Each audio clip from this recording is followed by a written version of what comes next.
All right, everyone, welcome back to the channel and another Today in Tarkov, or TIT, as some of you have come to lovingly call it. And I have to approve your messages on YouTube because YouTube doesn't like that in the chat, which I find funny. And hopefully I don't get in trouble for saying it in the video or in the first 30 seconds.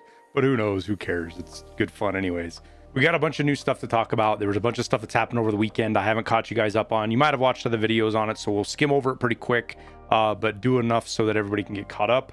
And as you're reading this, I'll bet there's even more news that's come out that we'll have to talk about because BSG has been very busy in the last week. So first up, we have the Ragman event. It's over. It's done. I'm sure that's a great relief to most of you, though I had fun with it. I thought it was cool how much it changes the game up.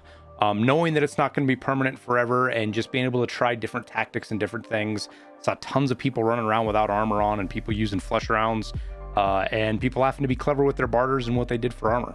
Some things were incredibly frustrating with it, with how it changed how people play. Some of it was incredibly rewarding, but that's just Tarkov. That's how it always goes.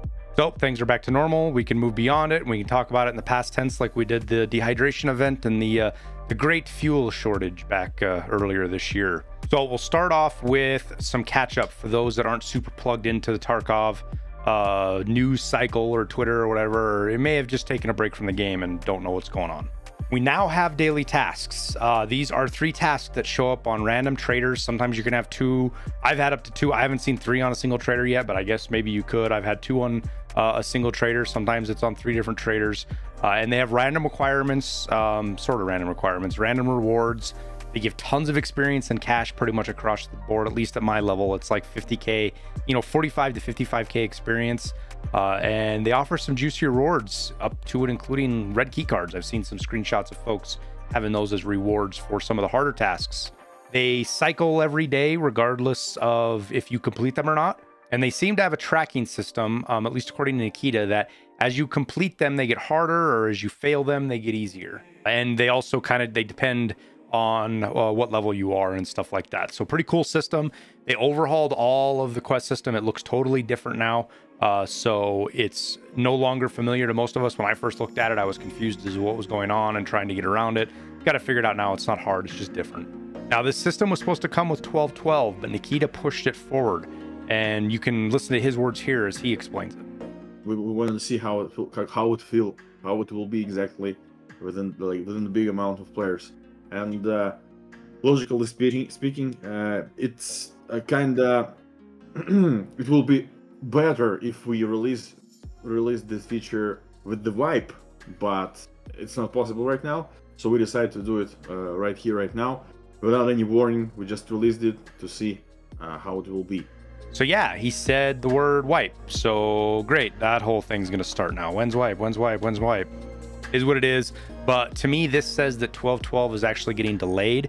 Whatever they want in that package is taking longer for them to do. So things that were kind of ready to be pushed out, that's what they're doing with. Because he also talked in a previous podcast about releasing Lighthouse early, not with 12.12. So we'll probably see maybe Unity 2019 update and then Lighthouse and then maybe 12.12, which apparently was going to be a wipe. If that still holds true, I don't know. I don't believe we can base anything on the roadmap they gave us a while back because so much has changed on it. So we'll just kind of have to wait and see and hope that 12.12 brings a lot of good changes, including the Scar, which I really, really want. We also got a screenshot from BSG on their Twitter of a new location. I'm not sure what this is. Pretty sure it's Lighthouse. I don't know where.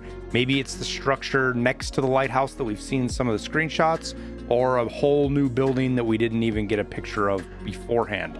I've looked through it. I try to figure out what it is. I can't tell. It looks like some kind of processing facility with maybe centrifuges or augers or mixing things. I'm not totally sure. There's a lot of different things that these could be up to and including pumps. But it'll be an interesting location to explore and fight on as we go forward. And then on Monday afternoon, which was yesterday for those of you watching this on Tuesday, BSG released another TikTok, second one in their thing, and it's for the Halloween event. In the video, or the TikTok, or whatever you call it, we see a guy, PMC, probably USEC, looks like to me, walking around in a ruined building, kind of sneaking around, checking corners, and he finds a red key card on the ground, and he picks it up, and in true scary movie fashion, as he stands up, behind him in the camera, you see two spooky dudes in robes, which are probably cultists. At least that's what I think they are. So along with this, BSG tweeted out that they have an event on October 31st, 11 p.m. MSK, which is Moscow time. There's going to be a Halloween party. So to be in raid at that time, I imagine that's when they're probably going to turn scavs on to have the pumpkin heads like they have done in years past, which is fun. You got to see them at night, but it's pretty cool. And cultists in some form or another. Maybe cultists are on every map at night all over the place, or all scavs are cultists. Who knows? It'll be a good event. Don't come at it with the expectations of regular Tarkov. It's going to be completely off base. Try to have fun with it. Screw around, meme, enjoy yourself. Don't try to take it too seriously, because that's not what these kind of events are really meant for. Now, for those of you that don't want to look up the time, 11 p.m. MSK will be 4 p.m. Eastern time for those in North America, South America, 9 p.m. London time for those around Europe, and it's actually November 1st at 7 a.m. in Sydney, Sydney time for those of you in Asia Pacific regions. Hopefully that covers everybody. You can figure out the time from there. So that's pretty much it. You're all caught up. I'm going to leave any kind of crafting or market stuff out for now, because things are kind of a mess and they're going to change immediately after this video goes live. So we'll probably catch up tomorrow once I get a chance to see things stabilize and see where we're at, and we can get you guys back into the crafting and making money game. But as always, thanks for watching, and we'll see you in Tarkov.